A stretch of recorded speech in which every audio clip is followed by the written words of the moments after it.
स्वागत है। आज हम पीटर थियल की किताब 0 to 1 पर बात कर रहे हैं। ये किताब सिर्फ बिजनेस पर नहीं बल्कि भविष्य बनाने के बारे में है, और हम सिर्फ इसी किताब के हिस्सों को देख रहे हैं।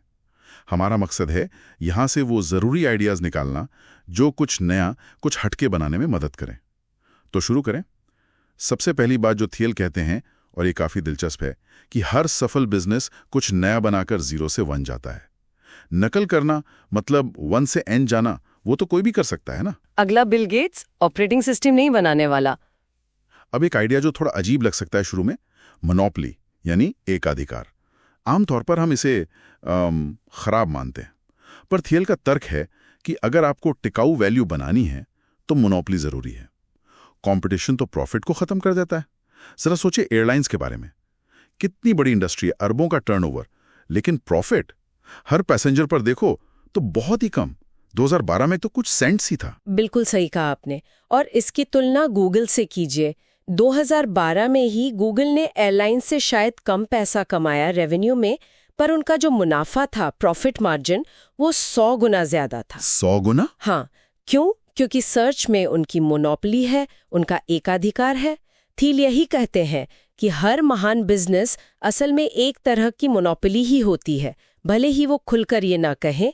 मतलब सफल होने के लिए आपको कुछ ऐसा बनाना होगा जिसे कोई और आसानी से कॉपी ना कर सके, और फिर जो वैल्यू आपने बनाई उसका कुछ हिस्सा अपने पास रखना होगा। अच्छा, तो अगर मोनोपोली इतनी जरूरी है तो सवाल यह है कि ये बनती कैसे है।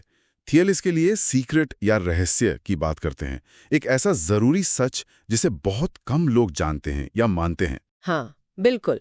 जैसे एयरबीएनबी का उदाहरण ले। उन्होंने वो चीज देखी जो दूसरे नहीं देख रहे थे। एक तरफ लोगों के खाली कमरे जो कि अनदेखी सप्लाई थी, और दूसरी तरफ लोग जो सस्ता लोकल रहने का ठिकाना ढूंढ रहे थे, वो अनदेखी डिमांड। ये सीक्रेट तकनीकी भी हो सकते हैं या समाज के बारे में कोई गहरी समझ। पॉइंट ये है कि वो सच हो और छुपे हुए हों। लेकिन सिर्फ सीक्रेट जान लेना तो काफी नहीं होगा ना। उसे हकीकत बनाने के लिए क्या चाहिए? मतलब सिर्फ जानने से तो काम नहीं चलेगा। सही। उसके लिए चाहिए एक डेफिनेट विजन, एक निश्चित नजरिया। आप भविष्य को बस किस्मत के भरोसे नहीं छोड़ सकते। थियल 2 तरह के ऑप्टिमिज्म मतलब आशावाद की बात करती हैं, निश्चित और अनिश्चित।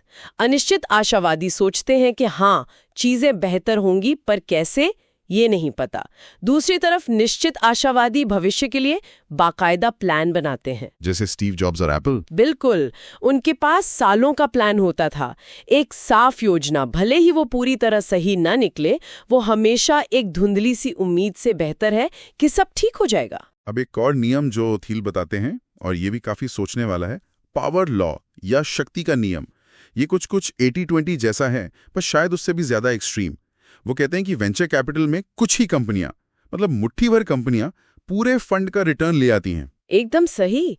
उनके अपने फंड में, फाउंडर्स फंड में, फेसबुक का रिटर्न बाकी सारे इन्वेस्टमेंट्स को मिलाकर भी ज्यादा था। अरे वाह। और दूसरा सबसे अच्छा इन्वेस्टमेंट पैलेंटियर, उसने फेसबुक को छोड़कर बाकी सबके टोटल से ज्यादा रिटर्न दिया है।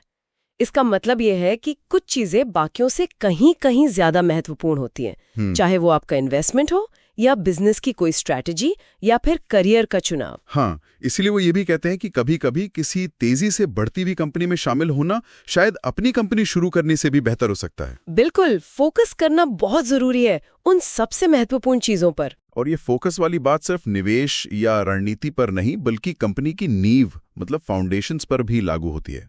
थियल का एक नियम भी है इस पर। वो कहते हैं, एक स्टार्टअप जिसकी नींव, जिसकी शुरुआत ही गलत रखी गई हो, उसे बाद में ठीक करना लगभग नामुमकिन है। हाँ, ये बहुत ही जरूरी पॉइंट है। जैसे को-फाउंडर्स का रिश्ता कैसा है, क्या उन्होंने पहले साथ काम किया है, ये जानना बहुत जरूरी है। बोर्ड कितना बड़ा है? थियल कहते हैं 3 लोगों का बोर्ड सबसे अच्छा, 5 से ज्यादा तो बिल्कुल नहीं। अच्छा। और टीम कल्चर कैसा है? उन्होंने पेपैल माफिया का जिक्र किया है। पेपैल के वो शुरुआती लोग जो बाद में सिलिकॉन वैली में बहुत सफल हुए, वो ऐसे लोग थे जो सच में एक दूसरे के साथ काम करना पसंद करते थे। ये शुरुआती फैसले बहुत मायने रखते हैं। और आखिर में एक और चीज जिसे अक्सर लोग, खासकर टेक वाले लोग, उतना महत्व नहीं देते, सेल्स और डिस्ट्रीब्यूशन, बिक्री और वितरण। हाँ बिल्कुल, हम सोचते हैं कि बढ़िया प्रोडक्ट बना दिया तो वो अपने आप बिक जाएगा, पर ऐसा होता नहीं है। थियल जोर देते हैं कि सेल्स उतनी ही जरूरी है जितना प्रोडक्ट। विज्ञापन काम करता है, भले ही हम माने या ना माने। सही कहा। आपको अपने प्रोडक्ट को ग्राहकों तक पहुंचाने का एक असरदार तरीका ढूंढना ही होगा, और ये याद रखना होगा कि हर कोई कुछ ना कुछ बेच ही रहा है।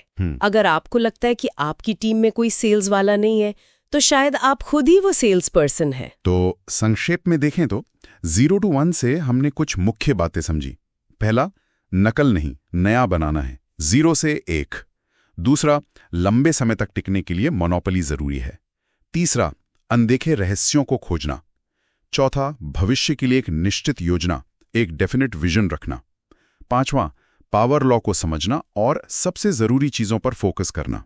और छठा, मजबूत नींव और सेल्स डिस्ट्रीब्यूशन को कभी नजरअंदाज न करना। हाँ, और मूल संदेश शायद यही है कि भविष्य अपने आप नहीं बनता, उसे इरादे से बनाना पड़ता है। इसके लिए हिम्मत चाहिए, अलग सोचने की और प्लान करने की।